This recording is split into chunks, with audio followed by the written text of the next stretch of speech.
Salut à tous, c'est Alexis, j'espère que vous allez bien et aujourd'hui on se retrouve pour une nouvelle vidéo. Je vais vous expliquer les bases du logiciel Adobe Lightroom classique. Cette vidéo est clairement faite pour les débutants, ceux qui n'ont jamais ouvert le logiciel. On va passer en revue les bases du logiciel. Je ne vais pas approfondir chacun des menus, mais suffisamment pour que lorsque vous lanciez Lightroom classique, vous ayez toutes les bases pour commencer à retoucher vos photos. On se retrouve directement dans le logiciel et comme vous pouvez le voir, il se présente comme ceci. Alors oui, dans un premier temps, ça peut faire beaucoup d'informations, mais ne vous inquiétez pas, je vais tout vous expliquer. Ça va être super simple. Déjà, en haut, il y a plusieurs menus comme vous pouvez le voir. Il y a bibliothèque, développement, cartes, livres, diaporama, impression web et un petit nuage pour le cloud. Nous, ce qui va nous intéresser dans cette vidéo, c'est uniquement bibliothèque et développement.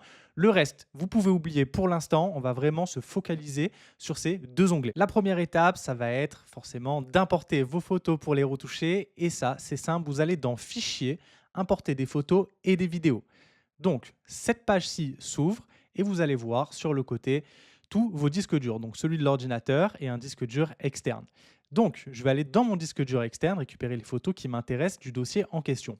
Donc pour moi, ça va être F1 Monaco 2025 et je vous ai fait un petit dossier tuto Lightroom où du coup, comme vous pouvez le voir, quand je clique sur le dossier, toutes les photos à l'intérieur du dossier apparaissent. Et là, c'est super simple, vous appuyez sur Importer. Il y a également une deuxième technique pour importer ces photos dans Lightroom, c'est vous allez tout simplement toutes les sélectionner et les glisser dans Lightroom. Et le concept est le même et vous allez cliquer sur Importer. Là, je ne peux pas car les photos sont déjà importées. Mais voilà, c'est la deuxième petite solution pour importer ces photos. Maintenant que nos photos sont sur Lightroom, on a plusieurs moyens de les afficher dans notre bibliothèque.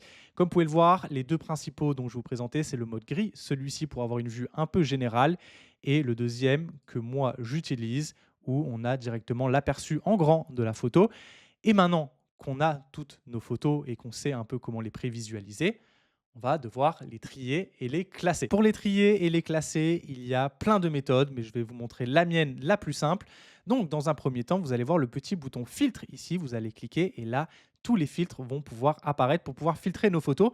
Par exemple, je vais faire ma sélection de photos que j'ai envie de garder. Donc, celle-ci, les deux premières sont floues. Oh, celle-ci est nette. Je vais venir cliquer ici et lui mettre une étoile.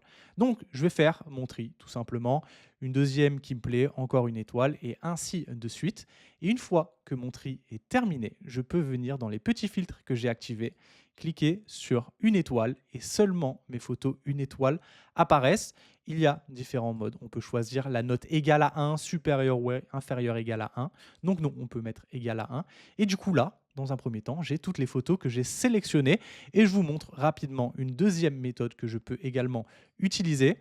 J'appuie tout simplement sur B pour ajouter à la collection rapide, comme vous pouvez le voir sur le côté à gauche. Et c'est aussi un autre moyen de faire son tri, car une fois qu'on a sélectionné toutes les photos qu'on veut, on a juste à aller dans collection rapide et il y a toutes les photos qu'on a sélectionnées. Maintenant que notre tri est terminé, la partie la plus intéressante, ça va devenir retoucher notre photo dans l'onglet développement.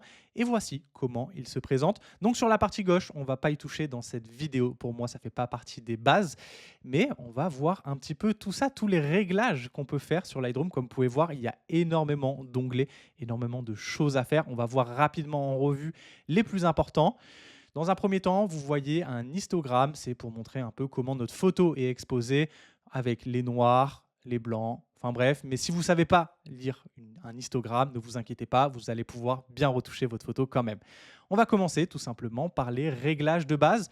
On va pouvoir jouer avec la température, la nuance, les hautes lumières, les ombres, les noirs, le contraste. Enfin bref, pour donner une première base à notre photo. Et comme vous pouvez le voir, en touchant les curseurs, eh ben, vous voyez tout simplement les modifications. N'hésitez pas, pour votre première fois sur Lightroom, à vraiment pousser les curseurs pour voir ce que ça fait. Donc là, notre photo, par exemple, j'aimerais remonter un petit peu les noirs pour être un peu plus visible dans les zones d'ombre. J'aimerais peut-être la rééclaircir un petit peu. Voilà, on est quand même pas mal. Notre balance des blancs, ce qui veut dire que nos blancs sont vraiment blancs, on peut changer la température. Voilà, ou la nuance, tout simplement pour rééquilibrer notre image en balance des blancs. Et vous pouvez double-cliquer sur le curseur pour le faire revenir à la base ou cliquer sur la pipette en choisissant une zone blanche. Donc voilà, c'était le petit bonus. Ensuite, comme vous pouvez le voir, il y a plein d'autres choses. Il y a les courbes, on va pouvoir venir mettre du contraste. Il y a énormément de choses, le mélangeur de couleurs pour venir voilà, sélectionner une couleur. Par exemple, ce jaune-là, j'aimerais le rendre plus vert ou plus orange. Enfin voilà, Lightroom, je vous laisse explorer tous ces menus. Il est fantastique. Vous allez pouvoir vraiment tout changer dans votre image. Vous allez pouvoir laisser libre cours à votre créativité. Et c'est ce que j'adore avec Lightroom. Maintenant, on va voir les petits onglets que vous voyez ici qui sont super importants. Donc, on était dans le réglage de base. Comme vous pouvez voir, il y a le petit œillet gris pour nous dire qu'on était dans cet onglet. Et là, l'onglet recadrage qui est super important où vous pouvez venir recadrer votre photo comme vous le souhaitez. Lightroom vous propose des recadrages déjà prédéfinis. Donc, à vous de voir ce que vous voulez du 1.1, du 16 neuvième, tel quel. Et ensuite, vous pouvez venir vous-même cropper dans la photo pour donner tout simplement la composition que vous souhaitez. C'est quelque chose de très important. Ensuite, on va avoir l'outil gommage avec de l'IA intégré. C'est un peu comme un Photoshop, disons. Vous voyez là le petit truc au premier plan. J'ai envie de l'enlever. Je le sélectionne, je fais supprimer. Petit moment d'attente. 12 seconds later. Et voilà, comme vous pouvez le voir, il vient de disparaître. Donc ça fait un peu outil de Photoshop, donc ce qui est plutôt cool. On a un outil yeux rouges, surtout quand vous utilisez un flash et que du coup vos sujets ont les yeux rouges, vous allez pouvoir venir les sélectionner pour tout simplement enlever ce côté rouge dans les yeux.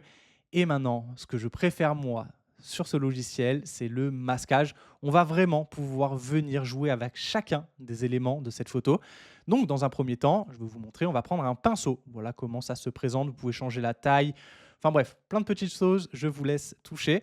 Et voilà, par exemple, je vais venir sélectionner seulement mon casque pour venir, par exemple, totalement baisser l'exposition de mon casque. J'ai fait une mauvaise sélection, mais je pense que vous comprenez l'idée. Il y a énormément de paramètres dans le masquage.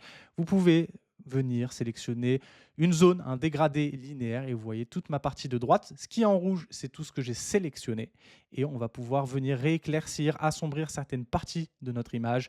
On va pouvoir sélectionner un ciel, un sujet, enfin bref, énormément de choses et ça, c'est génial. Bien sûr, je n'aurais pas retouché mon image comme ça, c'est vraiment pour dégrossir le logiciel pour vous. Et maintenant que vous avez votre image, vous voulez la poster, vous voulez vous l'envoyer sur votre téléphone, tout simplement la partie de l'exportation. Pour exporter, c'est simple, vous sélectionnez toutes vos photos, la photo que vous voulez, vous faites un clic droit, exporter et tout simplement, encore une fois, exporter.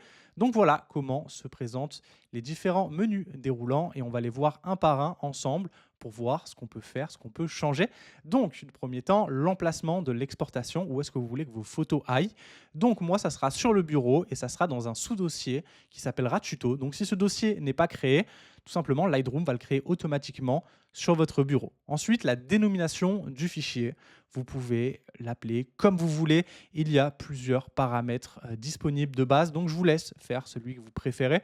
Ensuite, vidéo, ça, c'est pas important pour nous, on est en photo.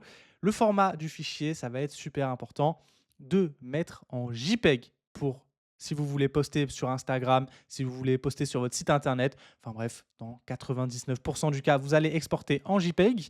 Limiter la taille du fichier, c'est pour rendre le fichier plus petit. Si vous voulez réduire la taille pour l'envoyer sur un site bien spécifique qui ne veut pas des fichiers trop gros. Mais nous, on veut de la full résolution. On veut que notre photo soit parfaite et ne pas perdre de qualité. Donc, on va garder qualité 100 et l'espace colorimétrique, donc Adobe RVB ou sRGB. sRGB, c'est plus pour le web, pour Instagram, etc. Mais si vous voulez envoyer du print, par exemple, Adobe RVB va être très bien. On va rester là-dessus. En dimension de l'image, on ne change rien parce qu'on a envie que notre image soit aussi grande qu'elle sort de mon boîtier, tout simplement. En netteté de sortie, j'ajoute écran et gain standard. Et ensuite, en post-traitement, en application de filigrane plutôt. Le filigrane, tout simplement, c'est, vous avez déjà vu des photos avec des signatures en bas, des noms, etc. En fait, c'est pour venir mettre un watermark sur votre photo pour pas qu'on vous la vole, par exemple. Donc, vous pouvez l'activer, filigrane simple, vous pouvez modifier les filigrammes, enfin bref. Je vous laisse faire, je vous laisse regarder, tout simplement. Et nous, on va exporter l'image. C'est bon, notre photo a été exportée. Lightroom a créé mon dossier tuto, comme je lui ai demandé sur mon bureau, et a renommé mon image tuto Lightroom, comme je lui avais demandé. Et là, on peut avoir notre image, l'apprécier et la poster sur les réseaux sociaux. Et voilà, cette vidéo sur les bases de Lightroom classique sont terminées. J'espère qu'elle vous a plu.